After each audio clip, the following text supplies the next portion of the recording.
We look with uncertainty beyond the old choices for clear-cut answers to a softer, more permeable aliveness, which is every moment at the brink of death.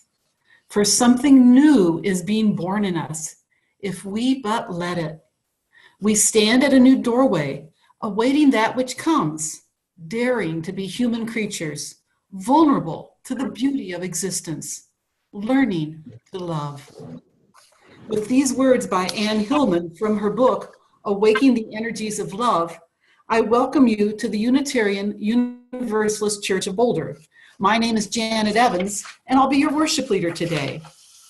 As Unitarian Universalists, we promise that we will stay connected to each other as we search for truth and meaning, each in our own way. We covenant with all of life and seek to repair any disconnect, isolation, or separation, especially now. If you're a first-time visitor or want more information about us, we invite you to contact our Congregational Life Director, Beth Elliott. Her contact information is on the screen. Now, please keep your sound muted as we enter into worship together.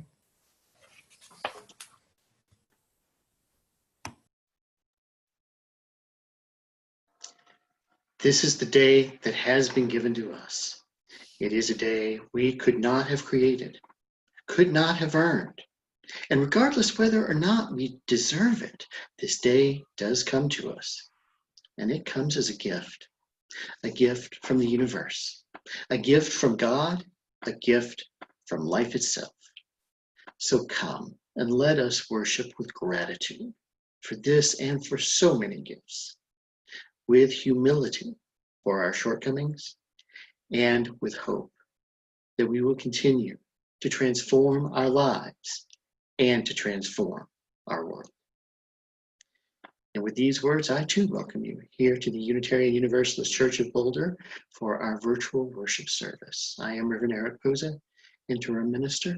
It is good to be together on this day, even in this way that so many of us are gradually adapting to. I'm particularly pleased this Sunday morning to be sharing in our service the auction sermon. It's a tradition here for a minister to auction off the opportunity for a member to choose a sermon topic. And I've been pleased to work with Paige Hinchin to develop this sermon topic. I look forward to sharing it with you. And I look forward to us joining together in the spirit of worship. As we prepare to sing our opening hymn, it's Building Bridges. The words will be on your screen in just a second. I invite you to sing together.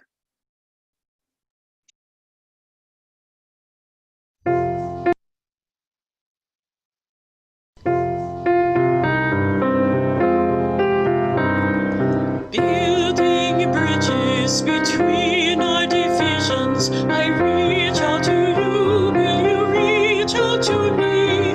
With all of our voices and all of our visions, friends, we could make such sweet harmony. Building bridges between our divisions, I reach out to you, will you reach out to me? With all of our voices and all of our visions, with all of our voices such sweet harmonies. Building bridges between our divisions, I reach out to you, as you reach out to me.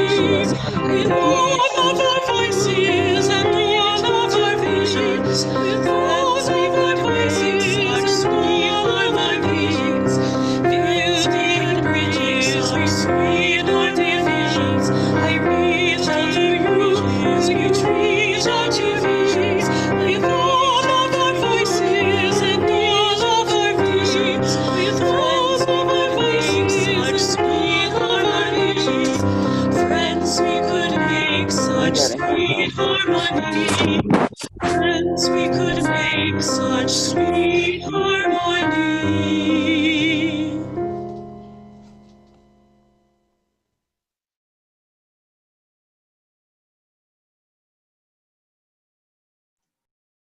If you have a small chalice or candle, I invite you to get it, bring it near your computer, and have it ready for our chalice lighting.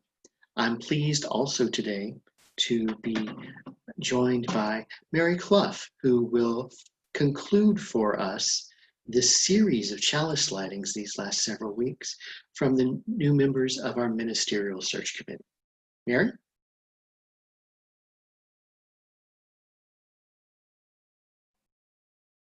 Greetings from our home in Louisville. I am Mary Clough, a member of our Ministerial Search Committee. I was a member of UUCB from the late 1980s until 2002. That was 13 years of my Give My Young Daughters the Experience of Liberal Education phase of life. I volunteered as a religious education teacher for most of those years. In 2002, I took a break from organized religion with my middle school kids. Our lives had become too busy, and as an educator during the week, I needed a break on Sundays. In 2008, I met my spouse, George, and I rejoined the UUCB fold. Within 6 months, I was deeply engaged as a volunteer. Raise your hand if you remember the playground build in spring 2009.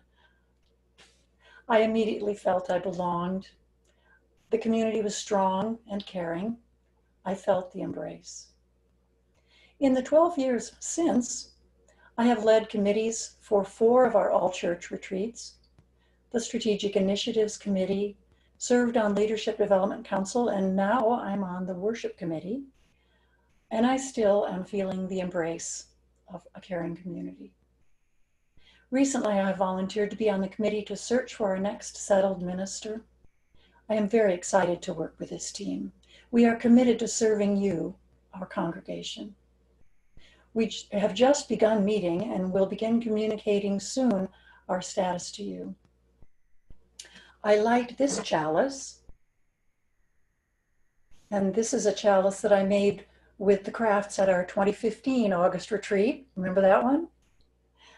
With gratitude, I light this for our UUCB community and its caring embrace.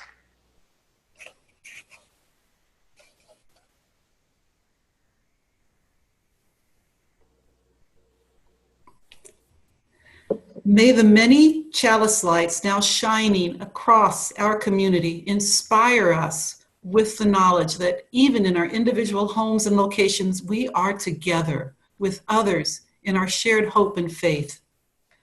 We now invite all those gathered in your various locations to rise in body or in spirit and join together in community as we say aloud our congregation's covenant. We gather, fellowship, reach out and touch one another, to care with each other, to seek the truth divine. So be it.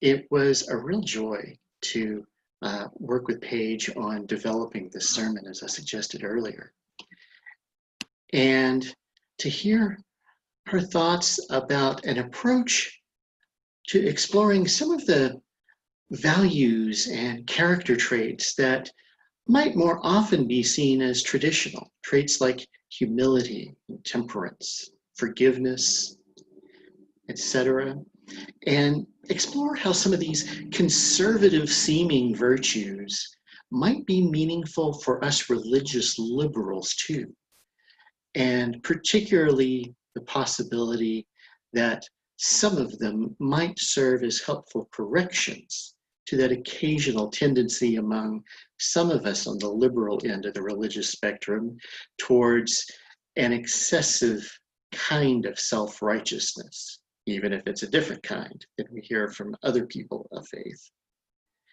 Well, I could not help remember a piece that has inspired me as I've thought in these terms. And it comes from an interesting source. Her name is Susan Werner. And there's a few of you who may recognize the name. Susan Werner is a singer-songwriter based out of the Chicago area. A few of you may have heard her song, May I Suggest, which was somewhat popular several years ago. But after an experience at a gospel music festival in her home city of Chicago, Werner began exploring this music that was so different from where she herself, as an identified agnostic, actually resided. And it resulted in her writing and recording an album entitled The Gospel Truth, which has been described by some as quite possibly the world's first agnostic gospel album.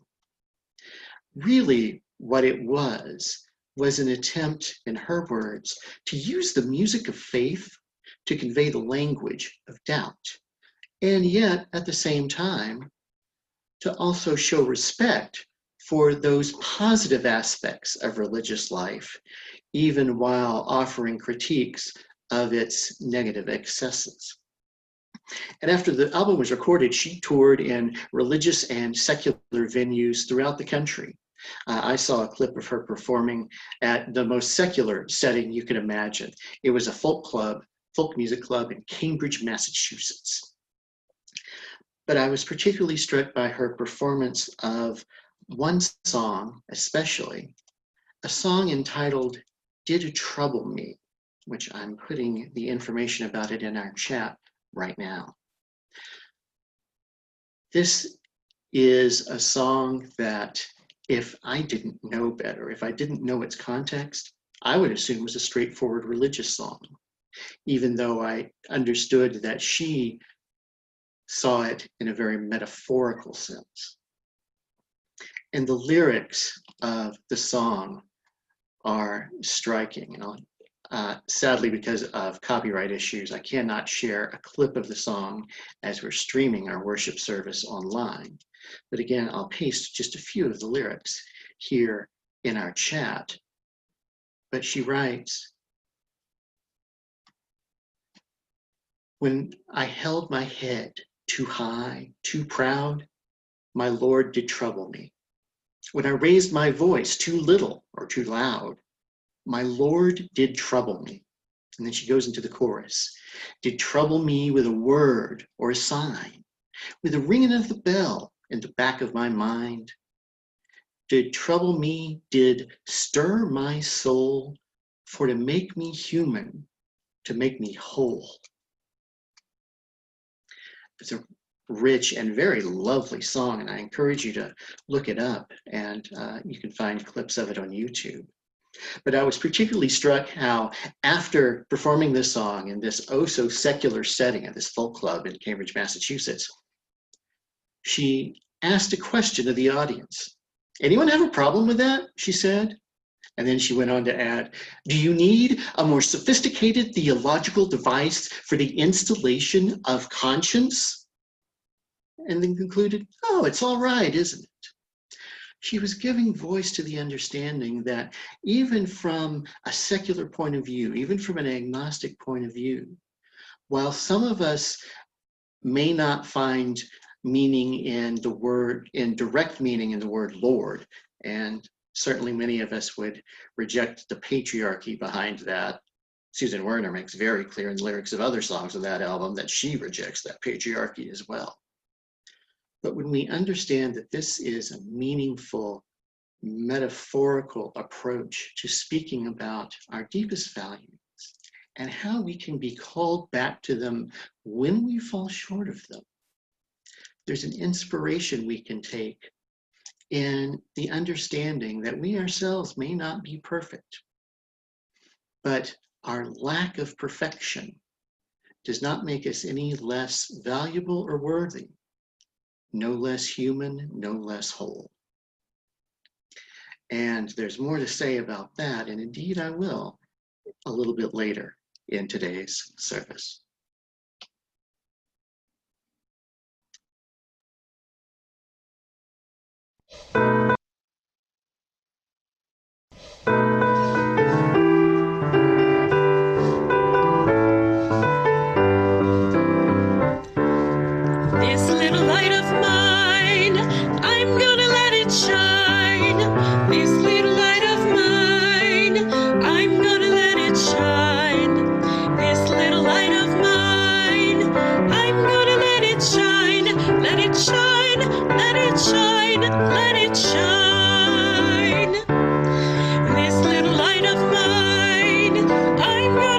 it shine.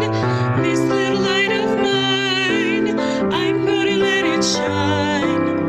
This little light of mine, I'm gonna let it shine. Let it shine, let it shine, let it shine.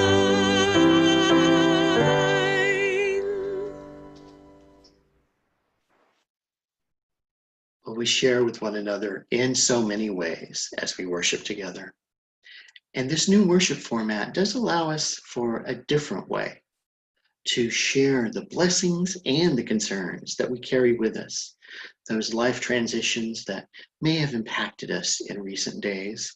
I certainly want to lift up our care and our concern for the family of Tessa Davis, who died a couple of weeks ago, and to make sure that all are aware that we are going to be gathering. We have an opportunity to gather for Tessa's online memorial service coming up soon. It's actually coming up this Saturday, May 23rd. It's going to be at 11 a.m. and it will be on Zoom. We'll be sending out the information on how to connect with it in tomorrow's Staying in Touch email, as well as this coming Friday's messenger email. But we know that there are many others who come to this time of worship with concerns or blessings, or both. If you do, I invite you to open the chat function on this Zoom room. It's found near the bottom of your screen, and in the chat box, type the word blessing or the word concern, or both if they both apply. And while there may not be time to share details, nonetheless, if your blessing or concern involves another person or other people, you may briefly type who they are as well. And in this symbolic sharing, may we lessen the weight of our concerns, and may we amplify the impact of our blessings. Please share now.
For all these blessings and all these concerns, we offer our prayerful thoughts and our support as a caring community of faith.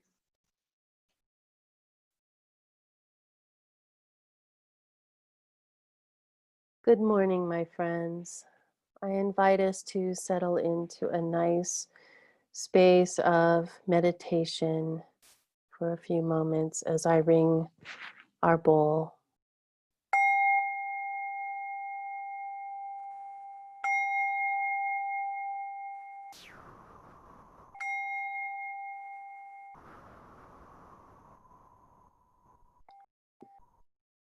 I invite us to focus on our breathing. As we breathe in, we know that we are breathing in. As we breathe out, we notice that we are breathing out. As